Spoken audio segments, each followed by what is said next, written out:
स्वागत है आप सभी का शुभ 24 में। मैं हूं गरिमा रितेश और अब वक्त हो चला है खबरा राजस्थान रे का।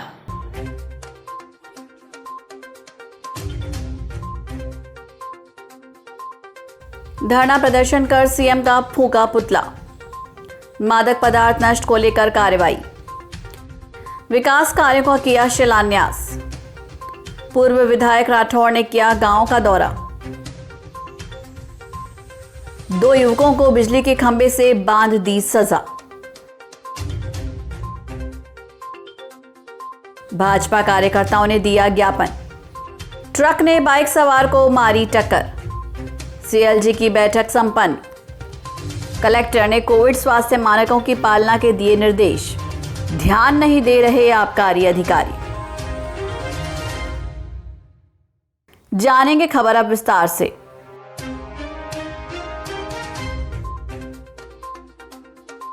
राज्य सरकार की कथनी और करनी और सरकार की विफलताओं को लेकर आज छबड़ा में भाजपा द्वारा एक रैली निकालकर धरना प्रदर्शन कर सीएम का पुतला फूंका गया।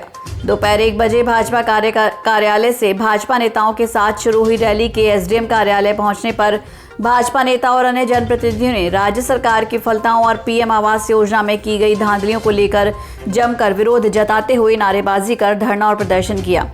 साथ ही कांग्रेस के एक जनप्रतिनिधि के इशारे पर एक अधिकारी से भाजपा लोगों के पीएम आवास योजना से काटे गए नामों को फिर से जोड़ने को लेकर मुख्यमंत्री के नाम एसडीएम को ज्ञापन सौंपा गया।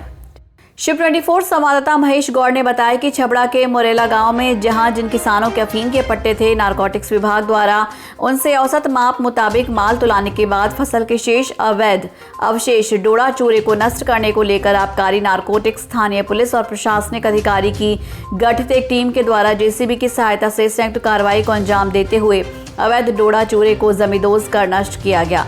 उक्त कार्रवाई के दौरान जिला आबकारी अधिकारी तपेश कुमार जैन, छबड़ा डीएसपी आमेंद्र शेखावत, एसडीएम मनीषा तिवारी और छबड़ा आबकारी सीआई समेत नारकोटिक्स विभाग के अधिकारी और अन्य टीम के लोग मौजूद रहे।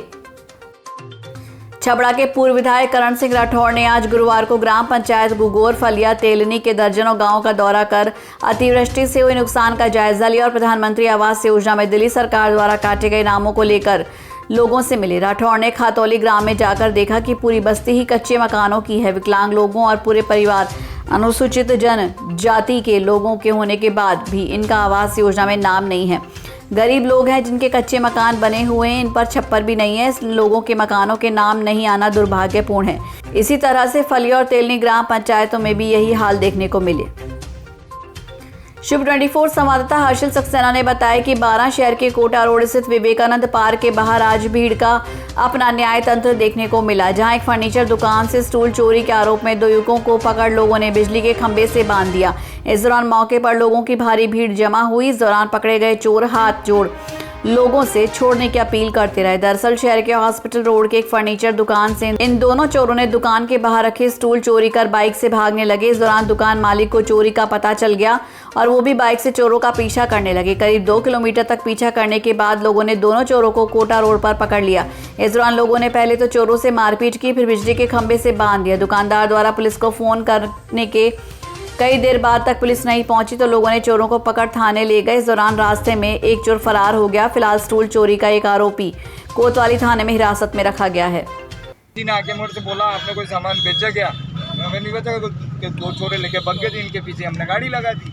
इधर से तो निकले तो इधर तो मिले नहीं। हम वापस जा रहे थे घर, तो सामने से आते हुए नजर आए, इनके पीछे गाड़ी लगा के। पुलिस को जानकारी नहीं दी आपने? है? पुलिस को जानकारी नहीं दी? लगा रहे फोन, लग ही नहीं रहा। तो फिर आपने खुद नहीं इनको फिलहाल बांध दिया? फिलहाल पकड़ के जनता ने बांध दिए। ये दोनों क्या चुरा रहे थे आपको? ये सामने सामान रखा हुआ है ना, ये लेके भाग रहे थे मेरे दुकान से। काय की दुकान है आपकी? फर्नीचर। शिव 24 संवाददाता हर्षल सक्सेना ने बताया कि 12 के छपड़ा में भाजपा कार्यकर्ताओं ने निवर्तमान विकास अधिकारी सविता राठौड़ पर प्रधानमंत्री आवास योजना के अंतर्गत आने वाले गरीब और आम जनता के नाम लाभार्थी की सूची से काटने का आरोप लगाते हुए एसडीएम को ज्ञापन सौंपा है। साथ ही भाजपा नेताओं ने राज्य सरकार द्वारा काटे गए नामों को फिर से सूची में तुरंत जोड़ने की प्रक्रिया लागू कर और पारदर्शिता और निष्पक्षता से सूची को जारी करने की मांग की। शिव 24 संवाददाता हर्षल सक्सेना ने बताया कि 12 जिले के कोटा रोड पर जाम के हालात इस कदर बने रहते हैं कि वाहन चालक के गुस्से में अपना आपा खो बैठते हैं। ऐसा ही दृश्य आज दोपहर देखने को मिला जब SBI बैंक के बाहर जाम लग गया। इस दौरान वाहन निकालने के चक्कर में एक ट्रक ने बाइक सवार को टक्कर मार दी। फिर क्या था, बाइक सवार और ट्रक ड्राइवर में पहले तो गाली गलौच हुई, फिर बाइक सवार ने ट्रक ड्राइवर को ट्रक से नीचे उतारने की कोशिश की। जब ट्रक ड्राइवर ट्रक से नीचे नहीं उतरा तो बाइक सवार व्यक्ति ने अपना जूता खोल ट्रक ड्राइवर पर बरसाने शुरू कर दिए। इस दौरान आसपास के लोगों की भारी भीड़ इकट्ठा हो गई। बाद में लोगों की समझाइश से मामला शांत हुआ और दोनों को रवाना किया गया। शिव 24 संवाददाता हर्षल सक्सेना ने बताया कि जिला कलेक्टर राजेंद्र विजय ने राजकीय उच्च माध्यमिक विद्यालय बटावदा का निरीक्षण करते हुए विद्यालय में कोविड स्वास्थ्य मानकों की पालना के साथ विद्यार्थियों को शिक्षण संबंधी निर्देश प्रदान किए। कलेक्टर विजय ने अभी विभिन्न कक्षाओं में जाकर उपस्थित विद्यार्थियों से संवाद करते हुए कहा कि कोरोना महामारी अभी खत्म नहीं हुई, इसलिए सजगता और सावधानी रखना जरूरी है। विद्यार्थियों ने बताया कि वो शिक्षण के दौरान नियमित मास्क लगा रखे हैं, साथ ही विद्यालय परिसर में उपलब्ध सैनिटाइजर से हाथों को सैनिटाइज भी कर रहे हैं। कलेक्टर विजय ने शिक्षा विभाग के अधिकारियों को जिले के समस्त विद्यालयों में मास्क और सैनिटाइजर की उपलब्धता रखने और बच्चों को उचित डिस्टेंस के साथ शिक्षण संबंधी निर्देश भी प्रदान किए। इस अवसर पर शिक्षा विभाग से रामपाल मीणा, विद्यालय प्रधानाध्यापक, शिक्षक मौजूद थे।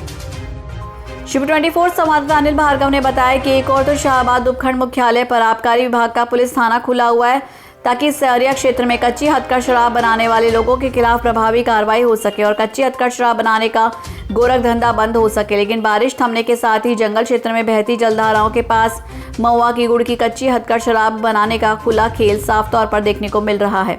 लोग बेखौफ होकर जंगलों में कच्ची शराब की भट्टियां चलाकर हथकढ़ शराब बनाने में लगे हैं और शाम होते ही चंद रुपयों में कच्ची शराब बेचने का खेल शुरू कर देते हैं। कच्ची शराब बनाने वालों के खिलाफ आबकारी विभाग द्वारा कोई प्रभावी कार्रवाई नहीं की जाती। इसके चलते हथकढ़ शराब बनाने वाले लोगों के हौसले बुलंद हो रहे हैं और सस्ती दर पर खुलेआम कच्ची शराब बिक्री सहरिया बस्तियों में कर रहे हैं। इससे गांव का माहौल बिगड़ता जा रहा है, साथ ही कई युवा शराब की लत के शिकार भी हो रहे हैं। उल्लेखनीय बात तो यह है कि महंगाई बढ़ गई है। ऐसे में लाइसेंस सौदा दुकानों पर शराब की दरें भी बढ़ चुकी है। ऐसे में कई लोग महंगी शराब नहीं खरीद पाते तो कच्ची शराब को लेकर शराब के शौकीन मदहोश हो रहे हैं। वरिष्ठ पत्रकार राम अवतार बोरा की अचानक हार्ट अटैक आने से तबीयत खराब हो गई, जिसके चलते उन्हें जोधपुर के शिव गंगा अस्पताल और माथुर अस्पताल में भर्ती कराया गया। डॉक्टर सतीश पुरोहित सहित टीम ने उनका उपचार किया। अब उनकी हालत पहले से सही बताई जा रही है। शिव 24 संवाददाता प्रदीप गौतम ने बताया कि छिपा बड़ौद के हरनावदास शाहजी के पत्रकार केशव शर्मा के साथ अस्पताल में कंपाउंडर द्वारा अभद्रता का व्यवहार किया गया। पत्रकार केशव शर्मा ने बताया कि अस्पताल गया तो वहां एक महिला दवा वितरण केंद्र पर दवा ले रही थी। उसी दौरान दवा वितरण प्रभारी अपने मित्र से बात करने लग गया और महिला जाने लगी तो मैंने महिला से कहा कि अभी देना बाकी है। मैंने दवा वितरक से कहा कि बातें मत करो और दवाइयाँ दो, तो वहाँ दवा की तरफ से बात कर रहे थे। रमेश कंपाउंडर ने कहा कि ज़्यादा जल्दी हो तो चले जाओ। इस मामले में मैंने चिकित्सा अधिकारी को बताया तो उन्होंने भी मुझे थाने में बंद कराकर पट्टे दिलाने की धमकी दी। वहीं कार्यरत चिकित्सा अधिकारी ने भी कर्मचारी को नसीहत देने की बजाय पत्रकार को थाने में बंद कराने की धमकी और पट्टे लगवाना ये कहा कि इंसाफ है। इस घटना को लेकर पत्रकारों में रोष व्याप्त है। जी, मैं हरनावदास शाहजी से पत्रकार हूँ और जब मैं अस्पताल गया तो वहाँ मैंने चिकित्सा अधिकारी को दिखाया। पहले तो मेरी भी तबीयत ख़राब हो रही थी। मैंने वहाँ दिखाने के बाद जब मैं दवा वितरण केंद्र पे दवा लेने गया तो वहाँ मेरे पहले से ही खड़ी एक महिला जो कि दवा ले रही थी, तो दवा वितरक हीरालाल लोधा उसने उस महिला को दवा के रूप में एक गोली का पत्ता दिया और फिर अपने साथी कंपाउंडर साथी रमेश मीणा से बात करने लग गया। तो जब वो महिला जाने लगी तो मैंने महिला से कहा कि आप जाइए मत, अभी और भी दवा देनी आपको बाकी है। तो इसी बीच मैंने वहाँ दवा वितरक जो बैठा हुआ था दवा वितरण केंद्र पर, उस दवा वितरक से कहा कि आप बातें बाद में कर लेना, पहले दवा बांट लो। तो उन्हीं का साथी कंपाउंडर रमेश मीणा, जिनसे दवा वितरक बात कर रहे थे, उन्होंने कहा कि ज़्यादा जल्दी हो तो यहाँ से चले जाओ और दवा वहीं ले लेना बाहर। तो मैंने कहा उनसे कि आप यह बात आपके चिकित्सा अधिकारी के सामने कह दीजिए। तो उन्होंने कहा कि बुला लाओ चिकित्सा अधिकारी को यहाँ पर। तो मैं जब चिकित्सा अधिकारी को बुलाने गया तो चिकित्सा अधिकारी मरीजों को देख रहे थे। मैंने उनको घटनाक्रम बताया और घटनाक्रम बताने के बाद चिकित्सा अधिकारी का कहना ये रहा कि मैं तुम्हारी सारी पत्रकारिता यहीं निकाल दूंगा और थाने में फ़ोन कर कर बंद करवाने और पट्टे दिलाने की बात कही गई। शिव 24 संवाददाता योगेश चंद ने बताया कि इन दिनों मौसम में आए बदलाव के कारण रामगढ़ सीएचसी में मौसमी बीमारियों के रोगियों की संख्या बढ़ने लगी है। जहां पूर्व में 300 के लगभग ओपीडी मरीज आया करते थे, वहीं अब यह संख्या 600 से भी ज्यादा हो चुकी है। पर्ची कटवाने के लिए मरीजों की कतार लग जाती है। रामगढ़ क्षेत्र के आसपास की सीएचसी और पीएचसी पर प्रसव सुविधा कम होने के कारण रामगढ़ सीएचसी पर प्रसव के लिए आने वाली महिलाओं की संख्या अधिक होने के कारण हॉस्पिटल के सभी 50 बेड जननी शिशु वार्ड के रूप में उपयोग में लिए जा रहे हैं, जिससे मौसमी और डेंगू जैसी बीमारियों के इंडोर मरीजों के लिए बेडों के अभाव के कारण ना तो वार्ड है ना ही बेड। इंडोर मरीजों को बेंच पर लिटाकर उपचार किया जा रहा है। संस्था रामगढ़ में इस समय मौसमी बीमारी ज़्यादा आ रही है। जैसे जैसे मौसम बदलता है, वातावरण में ह्यूमिडिटी होती है, तो बच्चों में कफ खांसी जुकाम है, हल्का बुखार है, तो ये आपस में एक दूसरे को फैलती भी है। तो इस समय वायरस ज़्यादा आ रही है। कुछ ब्लड की जांचों में प्लेटलेट कम आ रही है। संस्था की सीबीसी मशीन है जो बहुत पुरानी होने की वजह से ये बीच बीच में खराब हो जाती है। तो कई बार ये जाँचें कराने में असमर्थ रहते हैं। डॉक्टर बाहर की भी लिखती है, गरीब मरीज है बाहर कराने में असमर्थ भी होते हैं। तो ज़्यादा या तो सीबीसी मशीन बदलवाई जाएगी और खाने पीने में भी डेंगू के मरीज भी आ रहे हैं। डेंगू की प्लेटलेट डाउन हो रही है ज़्यादा। तो ये समझो कि 20 में से 1 या 2 मरीज डेंगू के आ रहे हैं। बाकी मरीज का ओपीडी इस समय बढ़ा हुआ है। अब ये इसमें इसकी बीमारियाँ भी कितनी ओपीडी हो जाती है रामगढ़ की? रामगढ़ की 600 करीबन 500-600 ओपीडी है। चमड़ी की बीमारियाँ भी इस मौसम में ज़्यादा होती है। तो मिला जुला इन्फेक्शन है।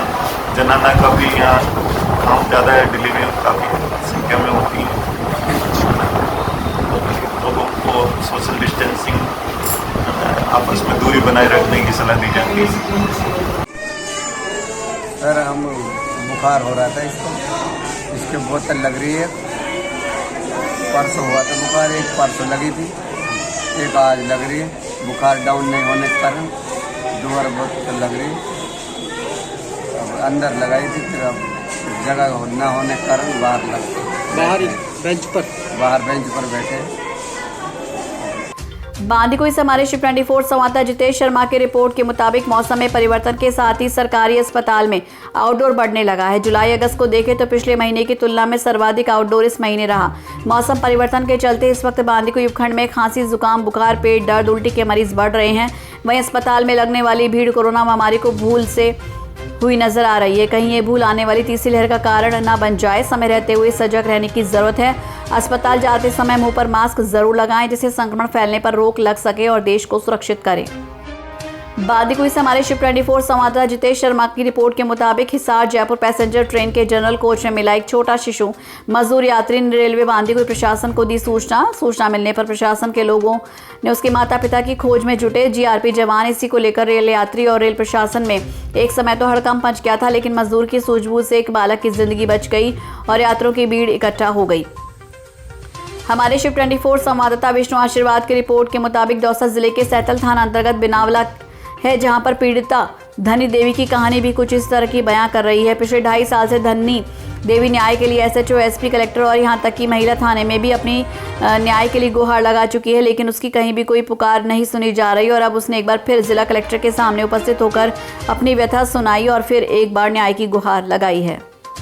मन जमीन नहीं दे रहा, मन मारे से कोटे से काटन से और हमारी जमीन बाँव से खाओ से मन मार कोट काटन से मारा आदमी मर लिया, मारा औलाद भी नहीं।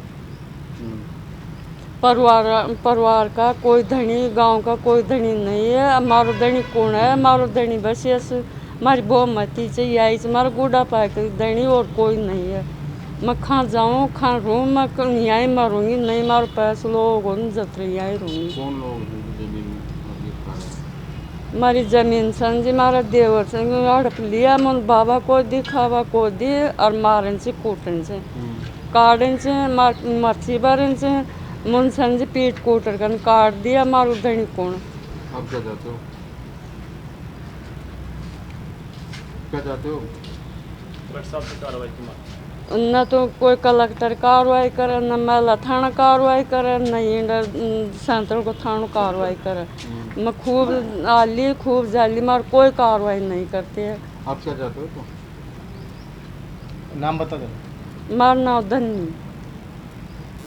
तो खबरों राजस्थान री में फिलहाल के लिए आज बस इतना ही। देश और दुनिया की तमाम अहम बड़ी खबरों के लिए जुड़े रहिए शुभ 24 के साथ। नमस्कार।